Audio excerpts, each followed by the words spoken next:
మీకైనా నాకైనా. అలాంటి వారు ఉండరా మరి అంటే ఉంటారు. ఎవరో లక్షల్లో ఒకళ్ళు ఉంటారో ఉండరు. ఉదాహరణకి దావీదు 2 భయంకరమైన పాపాలు చేశాడు, క్షమించబడ్డాడు. ఎందుకంటే ఆయన గ్రహింపుతో కూడిన పశ్చాత్తాపం అంతెంత కాదు, ఇంత కాదు. చాలా దుఃఖపడ్డాడు, చాలా క్షమాపణ అడిగాడు, చాలా ఏడ్చాడు. బట్ క్షమిస్తాను కానీ అబ్బాయి, క్షమిస్తాను కానీ నిన్ను ఊరికినే క్షమించను. ఎందుకంటే నువ్వు బుద్ధిపూర్వకంగా చేసావు, ఇది తప్పు, ఇది చేయకూడదని తెలిసి చేసావు. కాబట్టి నీ ఇంటి వారితో నీకు సదాకాలం యుద్ధము కలుగుతుంది. అర్థమవుతుందా? శిక్షలతో కూడిన క్షమాపణ దొరుకుతుంది. అది కూడా ఎవరికో కొంతమందికే, నిజంగా గ్రహింపు కలిగి కన్నీటితో ఒప్పుకున్న వారికి. తమాషా దేవునితో. ఎందుకు శిక్షలతో కూడిన క్షమాపణ? శిక్షించకపోతే ఏమవుద్ది? మళ్ళీ అలవాటైపోద్ది. శిక్షిస్తే ఏం జరుగుతుంటుంది? అమ్మో, నేను ఇప్పటికే ఒకసారి తప్పు చేస్తే ఎంతో శిక్ష పొందాను, మళ్ళీ చేశానా, ఇక మామూలుగా ఉండదు దేవునితో, అవసరమై చచ్చిపోతానేమో అనే భయం కలగటానికి శిక్షించి క్షమించాడు. అంతేకాదు, చాలా ఘోరమైనటువంటి రీతిలో చెప్పాడు. ఫస్ట్ ఏమన్నాడు? నీకు పుట్టిన బిడ్డ నిశ్చయముగా చచ్చిపోద్ది, ఒకటి. రెండోది, నీ ఇంటి వారికి నీకు సదాకాలము నువ్వు బతికినంత కాలము నీ ఇంటి వారితో నీకు యుద్ధములే. మూడోది ఏంటంటే, ఒకడు వ్యభిచారం అనేది రహస్యంగా చేస్తాడు కానీ ఇశ్రాయేలు అందరూ చూస్తుండగానే నీ భార్యను నీ చేరువానికి అప్పగిస్తాను. ఏం జీవితం అండి అది? ఒకసారి వెలిగించబడి పడిపోతే అసలు ఒప్పుకోవటం అనేదే కష్టం. ఒకళ్ళు ఒప్పుకుంటే ఆయన షరతులతో కూడినటువంటి క్షమాపణ ఇస్తాడు. Be careful. చాలా జాగ్రత్తగా ఉండాలి. ఒకసారి వెలిగింపబడి పరలోక సంబంధమైన వరమును రుచి చూచిన తర్వాత తప్పిపోతే వారు ప్రభు నామాన్ని అవమానపరచడమే కాకుండా, రోజు సిలువ వేయటమే కాకుండా, వారు విరోధులను దహించబోయే తీక్ష్ణమైన అగ్ని కొరకేక ఎదురు చూడటమే. ఒకవేళ అటువంటి బుద్ధిహీనతలు సహోదరుడా, మనం బ్రతుకున్నాం, ఇంకా నాలో ఏమైనా ఉంటే దిద్దుకుందాం, సరి చేసుకుందాం. లేకపోతే అది నీ మీదకి, నీ పిల్లల మీదకి వచ్చే ప్రమాదం ఉంది, నీ వంశం మీదకి వచ్చే ప్రమాదం ఉంది. అది కంటిన్యూ అయిపోతూ ఉంటుంది. చూడండి, ఉదాహరణ గారడి సీమోన్ చూడండి, ఆయన ఒప్పుకున్నాడా? ఏమన్నా సీరియస్గా తీసుకున్నాడా? అది పౌలు గారు చెప్పింది. కనుక అతనికి ఒక్క మాట కూడా ఇవ్వలేవు. ఇంత చెప్పినా కూడా ఇతనికి అసలు క్షేమ కుట్టినట్టుగా మేము చేయాలా ఏంటి? నువ్వు చేసిన తప్పులకు మేము ఒప్పుకోవాలా, మేము చెప్పాలా? చూడవయ్యా ఏం మాట్లాడుతున్నాడా? అట్లా ఉంటుంది అన్నమాట.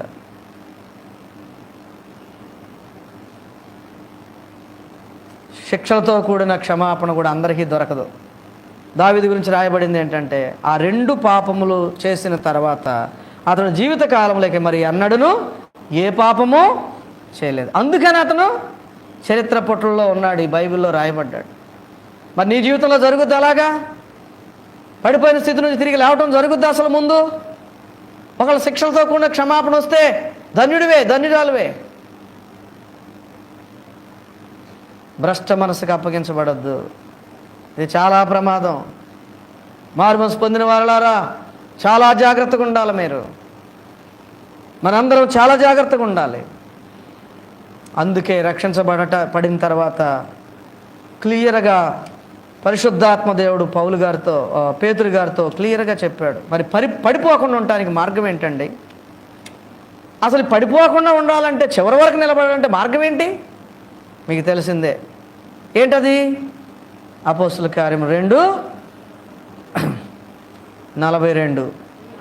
రక్షించబడిన వారు అపోస్తలుల బోధ యందును సహవాసమందును, రొట్టె విరుచుట యందును, ప్రార్థన చేయటి యందును ఎడతెగక, ఇది సూత్రం. కొంతమంది చదువుల కొరకు ఎడతెగకుండా అంటే డిస్కనెక్ట్ అయిపోతారు.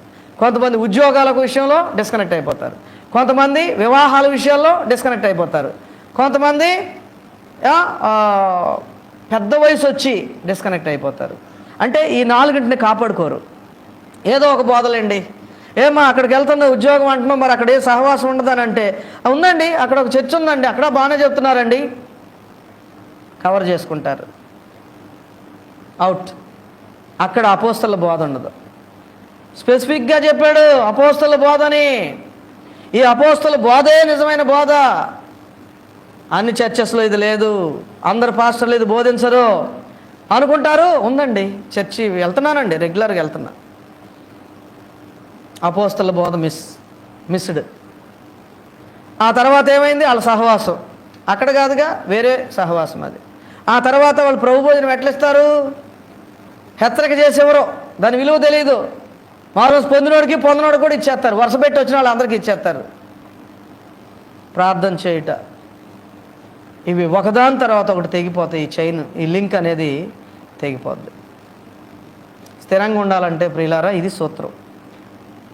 చాలామందికి తెలియదు. రకరకాల కారణాలను బట్టి పడిపోతూ ఉంటారు. వివాహం కూడా వయసు వచ్చేసరికి తల్లిదండ్రులు, ఏమోలే లేట్ అవుతుందో పిల్లకి వివాహం చేయటం, ఎవడో ఒకళ్ళే చేద్దాం, లేకపోతే ఎవరో ఒక అమ్మాయిలే చేద్దాం, ఎందుకంటే ఏమో మళ్ళీ వస్తాయో రావో. అవుట్. కొంతమంది అక్కడ అవుట్. ఎందుకంటే ఇక్కడ ఉన్న వాక్యం అక్కడ ఉండకపోవచ్చు. ఉద్యోగాల కొరకు వెళ్ళినప్పుడు అక్కడ సహవాసం లేకపోవచ్చు. డిస్కనెక్ట్. ఈ రీతిగా ప్రియులారా, రకరకాల రీతులుగా సాతానుడు ఏం చేస్తాడంటే, ఏర్పరచబడిన వారిని సైతము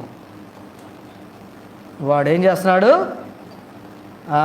మోసగించుటకు వాడు ప్రయత్నం ఆ మోసం నీకు అర్థమవుతుందో లేదో సహోదరి జాగ్రత్త. ఈ కారణం ఉంది, ఆ అవసరం ఉంది, ఇది తప్పలేదయ్యా, అందుకనయ్యా, ఇందుకనయ్యా, ఇవన్నీ కుదరవు. అది నీకే నష్టం. దానివల్ల నువ్వే నష్టపోతావు. ఎడతెగక అంటే ఏంటండి? ఈ వాన ఏంట్రా బాబు 3 రోజుల నుంచి ఎడతెక్కకుండా పడుతుంది. ఎడతెరిపి లేకుండా అంటే నో గ్యాప్, కంటిన్యూస్గా పడుతుంది అనమాట. ఈ 4 నీకు కంటిన్యూస్గా లేకపోతే, అందుకే మొత్తుకుంటున్నాం మేము. ఇప్పుడు కూడా కష్టపడి లైవ్ ఇచ్చేది దేనికి? ఎక్కడ డిస్కనెక్ట్ అవుతారో, దేని విషయం అవుతారో, వాక్యం ఉండాలి అని ప్రయాసపడుతున్నాం. ప్రియ సహోదరి సహోదరుడా, నీవు తిరిగి దేవునితో సరి చేసుకునే మనసు వస్తుందో లేదో చూసుకో. లేకపోతే తేలిక మనసుతో నువ్వు దాటవేస్తూ ఒక భ్రష్టాత్మ పట్టిన వ్యక్తిగా ఉంటున్నావేమో చూసుకో. ఆ స్థితిలో ఉంటే విరోధులను దహించబోవు తీక్షణమైన అగ్ని ఇక ఉంటుంది. కనుక పడిపోకుండా ఉండటానికి ఇదిగో సూత్రం ఇక్కడ ఉంది. దీన్ని నేను జాగ్రత్త కాపాడుకుంటూ ఉంటా, చెప్పుతూ ఉంటా, హెచ్చరిక చేస్తుంటా. పిల్లల విషయంలో కూడా హెచ్చరిక చేస్తారు. కానీ కొంతమందికి అర్థం కాదు. చిన్నప్పుడే హాస్టల్లో పడేస్తారు. డిస్కనెక్ట్ అయిపోతున్నారు వాళ్ళు దేవునికి. రక్షణ పొందిన వారితో వివాహం జరిపించరు. డిస్కనెక్ట్ అయిపోతున్నారు అక్కడ లోకస్తులతో జరపటం వల్ల. ఉద్యోగములు, చదువులు, కోచింగులు, ట్రైనింగులు ఏదైనా అవ్వచ్చు. కానీ నిన్ను డిస్కనెక్ట్ ఏది చేస్తుందో ప్రభువు నుండి జాగ్రత్తగా గమనించుకో. లేకపోతే చాలా ప్రమాదంలో నువ్వు పడిపోతావు. ప్రార్థన